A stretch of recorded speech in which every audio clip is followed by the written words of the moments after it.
Le chiffre du jour, Emmanuel, c'est 162. Eh oui, 162, c'est le nombre de projets de transport en commun retenus dans le cadre de l'appel à projets lancé au printemps par le gouvernement. Il y aura donc 25 nouvelles lignes de tramway dans des villes comme Le Havre, Tours, Strasbourg, Caen, Lyon, Nîmes ou Bordeaux. Ça fait quand même une augmentation de 20% par rapport à l'ensemble des lignes qui existent aujourd'hui. Il y aura 74 nouvelles lignes de bus à Brest, à Blois, Bourges, Clermont-Ferrand, Cherbourg, Reims, Metz, Nancy, Montpellier, Saint-Nazaire, Biarritz, Pau ou On n'avait Toulouse. pas dit Metz. Metz, Emmanuel. ouais, à chaque fois Metz. Je ne sais pas. Emmanuel, Moi, le chiffre. écoutez, je vous propose un truc.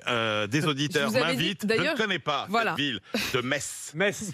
Donc, Ouais. Invité Voilà. Emmanuel Le Chiffre. Et voilà, et je promets que je ne ferai plus jamais la faute. Et puis il y a aussi des projets d'interconnexion 64, où là il y a différents modes de transport qui sont interconnectés, beaucoup dans le sud et en Bretagne.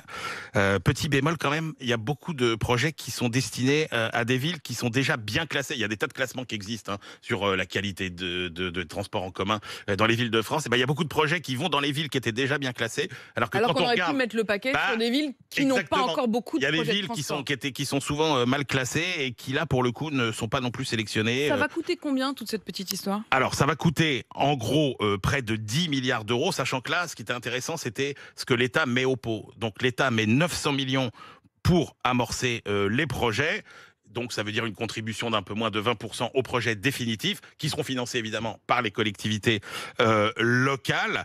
Et c'est évidemment, il y a quelques projets qui seront ceux qui bénéficient d'un montant maximal de 40 millions d'euros, Caen, Le Havre, Saint-Denis de la Réunion, Tours, Toulon. Et évidemment, ce sera payé en partie avec les impôts locaux. Mais alors, s'il y a bien une dépense d'investissement Qui est dont on utile. peut dire qu'elle est Ouais. utile, c'est bien la dépense qui concerne les nouvelles mobilités.